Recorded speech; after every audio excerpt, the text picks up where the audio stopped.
Bismillahirrahmanirrahim. Assalamualaikum warahmatullahi wabarakatuh. Alhamdulillah wassalatu wassalamu ala Rasulillah wa ala alihi wa ashabihi wa man tabi'a huda amma ba'd. Bisa didengarkan ya? Bisa, Pak. Yang lain bisa didengarkan?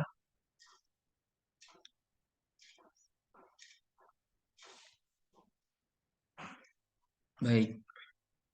Pada pertemuan kita yang terakhir pada mata kuliah hadis, kita membahas tentang pemahaman kontekstual. Pemahaman kontekstual, al-fahmu asyaqi, al-fahmu asyaqi, pemahaman kontekstual, pemahaman yang memperhatikan atau menganggap penting latar belakang suatu teks, pemahaman yang menganggap penting tentang keadaan, kondisi di mana suatu teks itu dipublish. Kalau dalam hadis berarti ketika hadis itu disampaikan oleh Nabi sebagai qail, sebagai kalau sekarang kita sebut sebagai author, sebagai penulis ya. Hadis itu kan sebenarnya diambil dari rekaman-rekaman perkataan Nabi, dituliskan oleh Imam Bukhari, Imam Muslim, Mukharrij, Kutubus Sittah dan Kutubus Tis'ah. Tapi autornya kan bukan Imam Bukhari, tetapi tetap kita anggap autornya itu, penulisnya adalah, pengujar pertama itu adalah Nabi Muhammad Shallallahu Alaihi Wasallam. Jadi ketika kita ingin memahami sebuah hadis dalam bentuk teks yang terekam di dalam kutubus sittah dan atau tis'ah atau di selain daripada itu, maka kita menganggap penting kondisi di mana hadis itu diujarkan pertama kali. Kita menganggap penting siapa yang terlibat di dalam situasi di saat hadis itu disampaikan pertama kali oleh Nabi kepada para sahabat Nabi. Ini yang kita maksudkan dengan pemahaman kontekstual dalam kaitannya dengan hadis.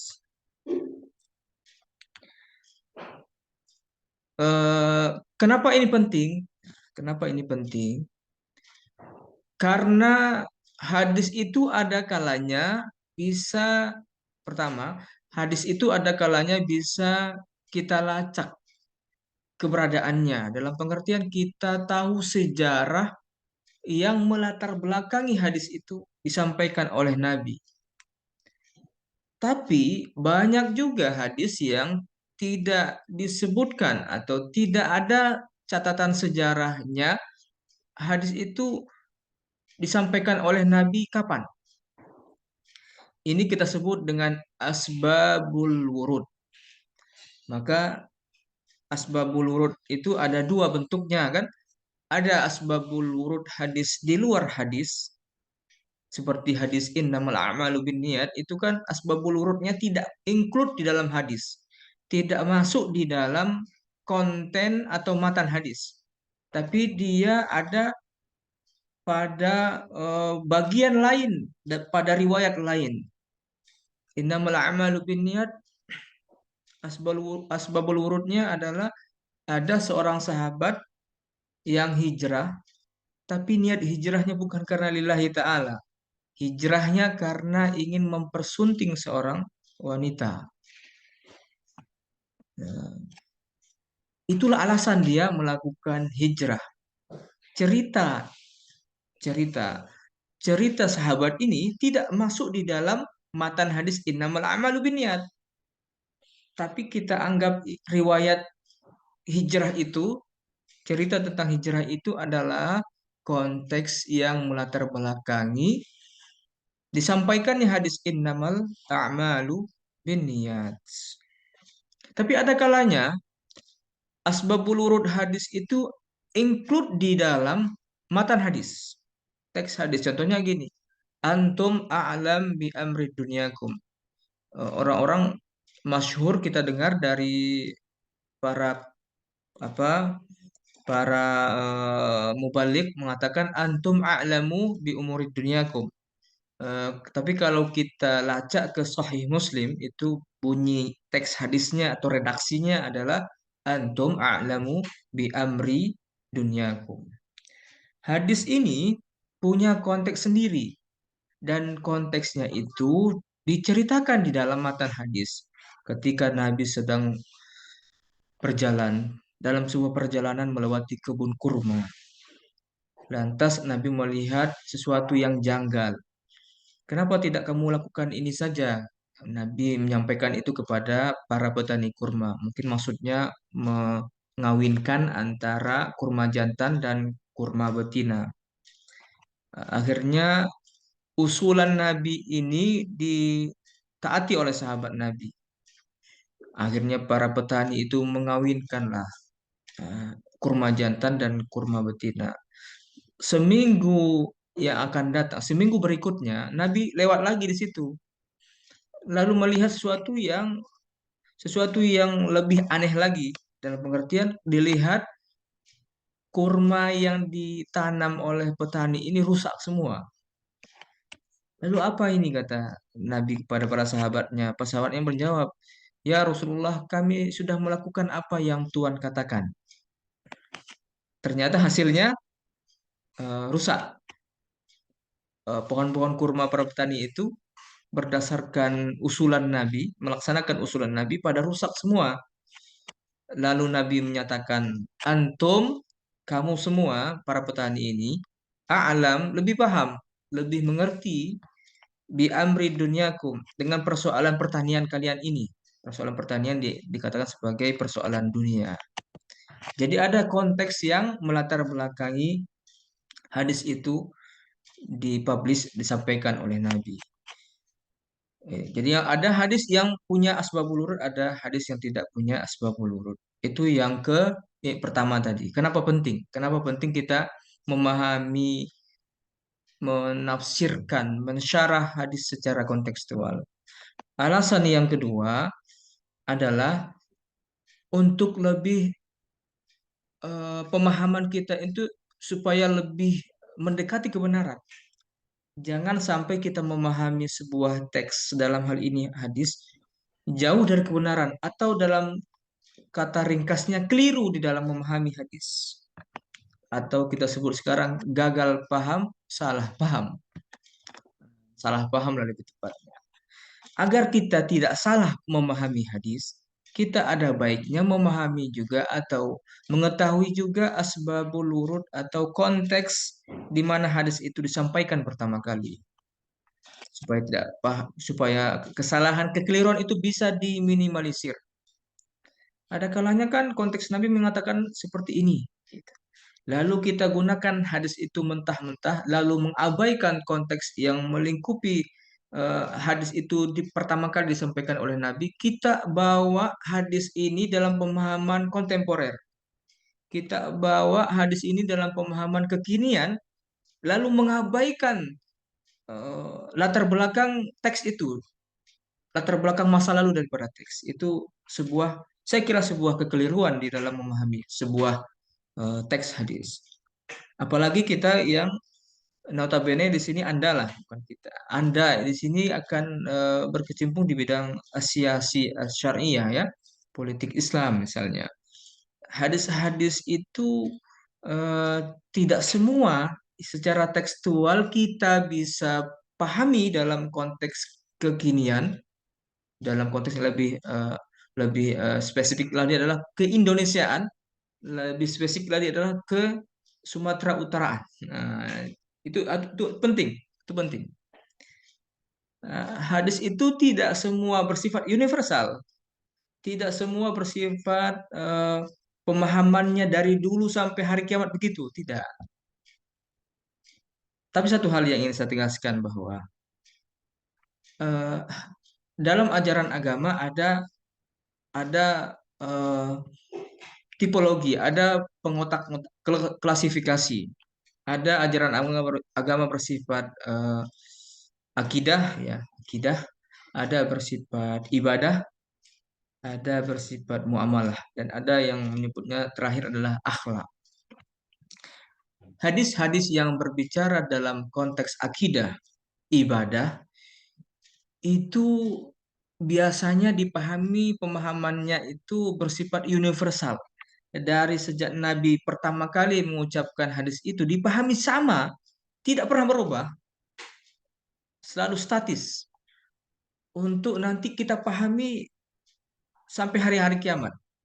Tidak berubah pemahaman seperti itu.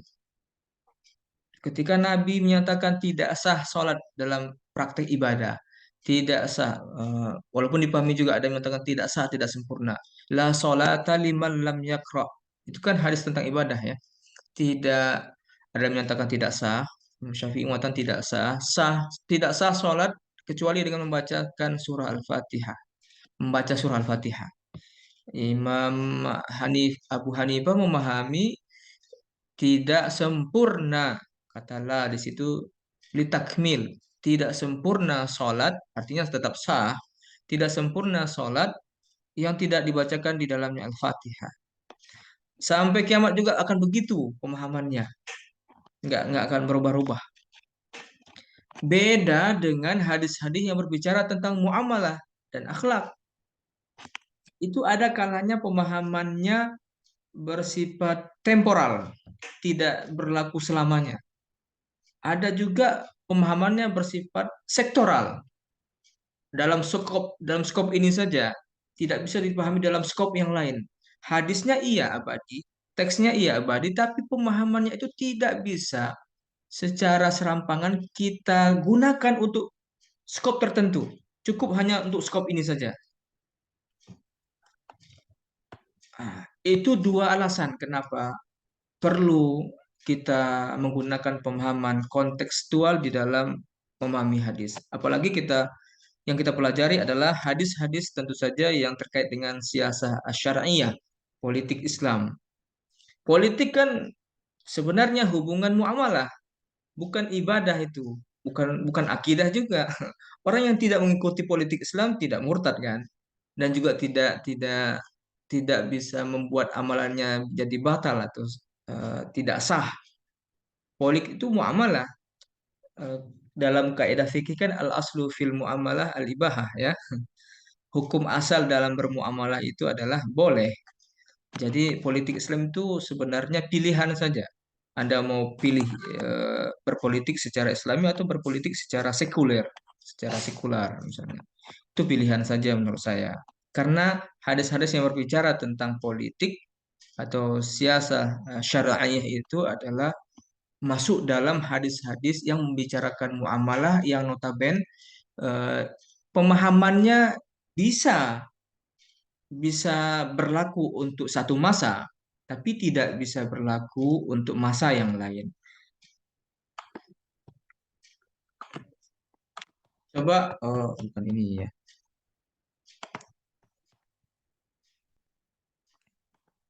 Oke.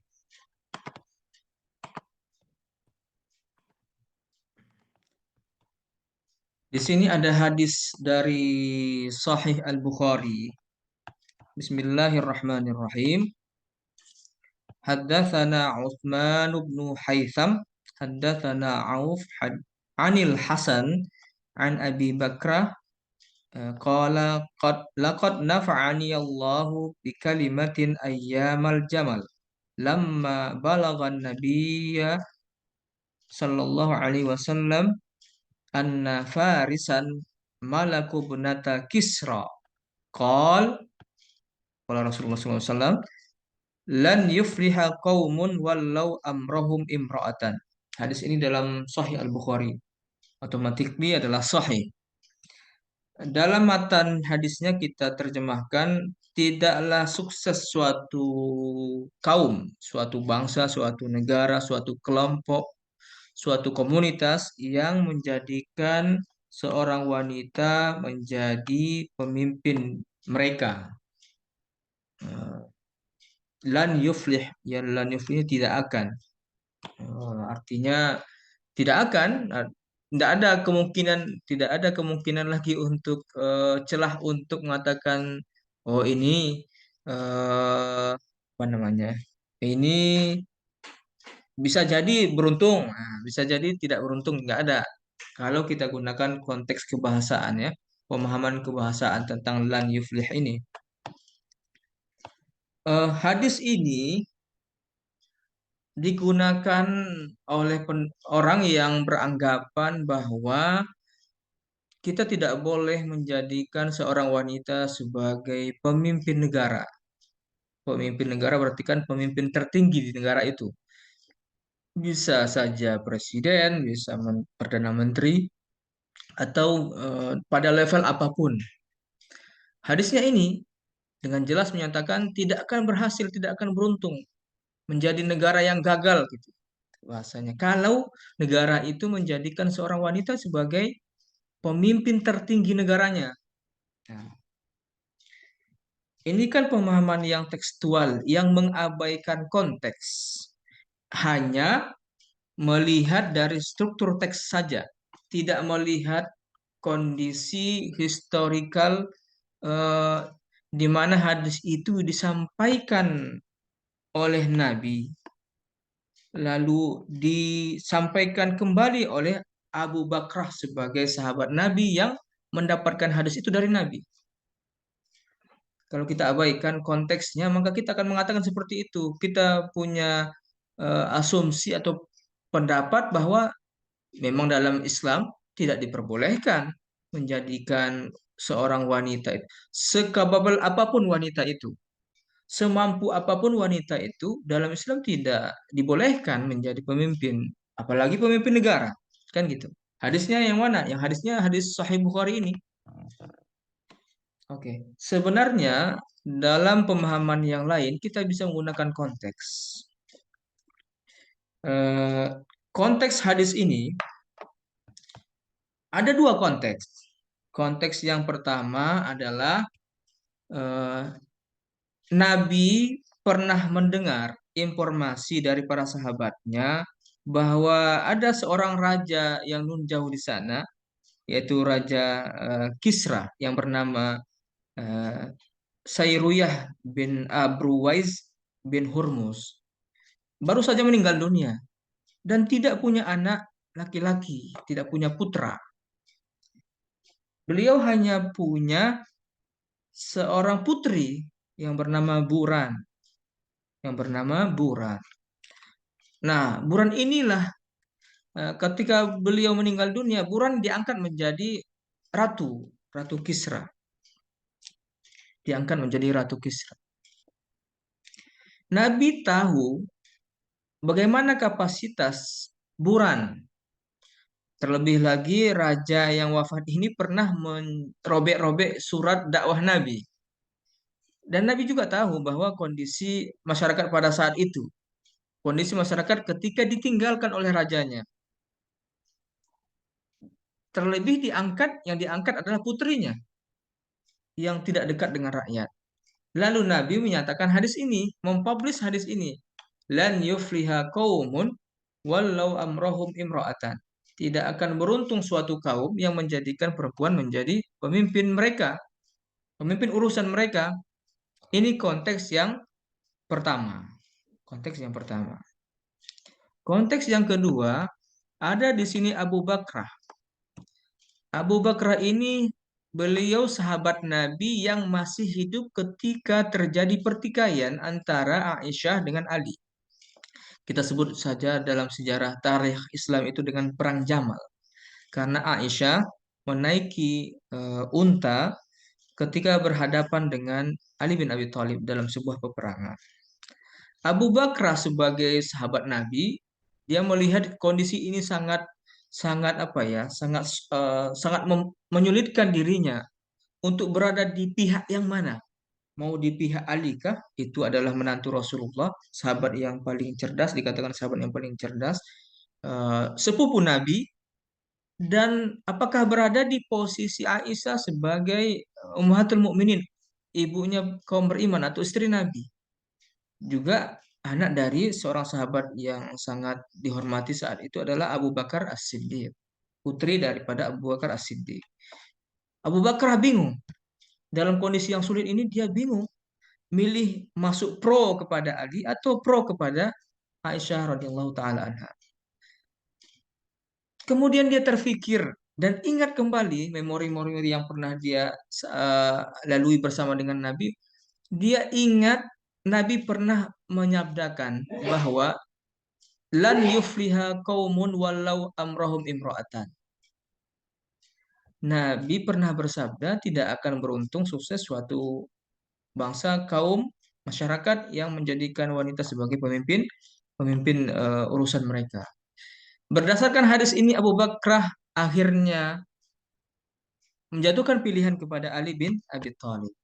Nah, jadi ada dua konteks ini. Konteks pertama di mana Nabi menyampaikan hadis ini pertama kali. Yang kedua konteksnya adalah Abu Bakrah mengingat kembali apa yang disampaikan oleh Nabi, lalu digunakan untuk menjadi solusi situasi yang sulit bagi dirinya ketika harus menentukan pilihan apakah kepada Imam Ali atau kepada Aisyah radhiyallahu taala anha.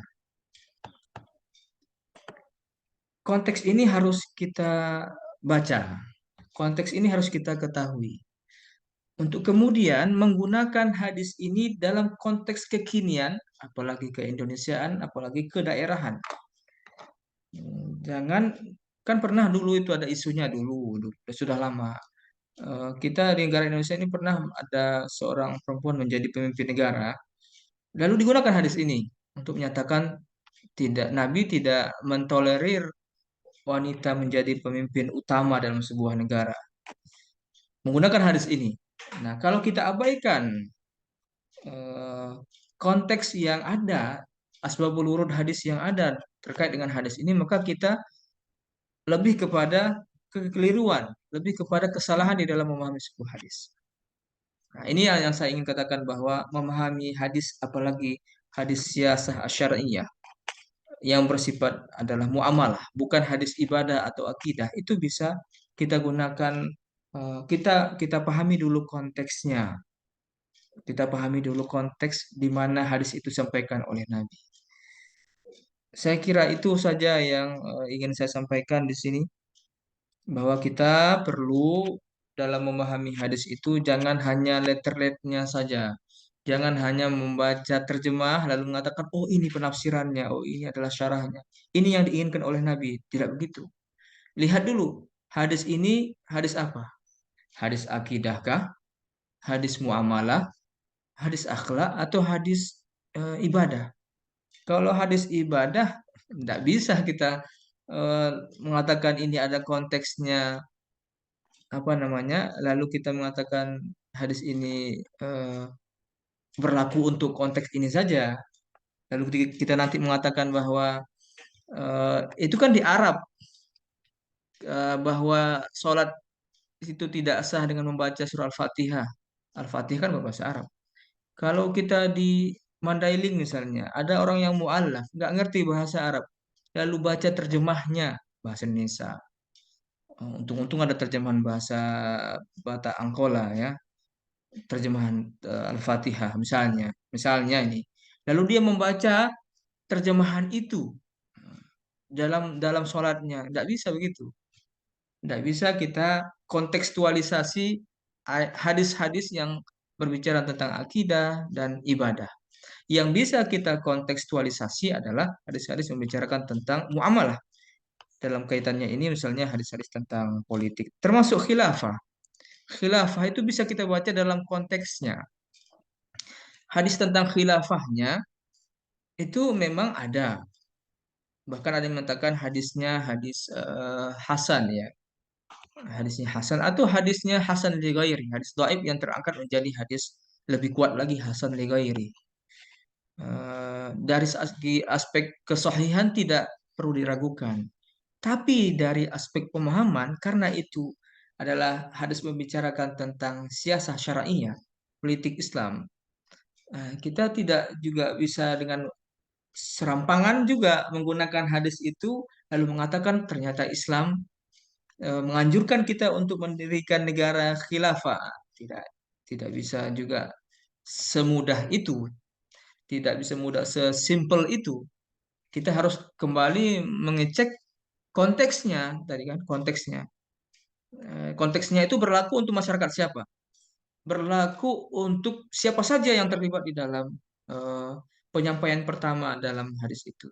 Apakah konteks itu bisa dibawakan untuk konteks keindonesiaan, ke global dan sekarang, kekinian atau ke daerah? Saya kira itu ya yang perlu disampaikan pada kesempatan kali ini.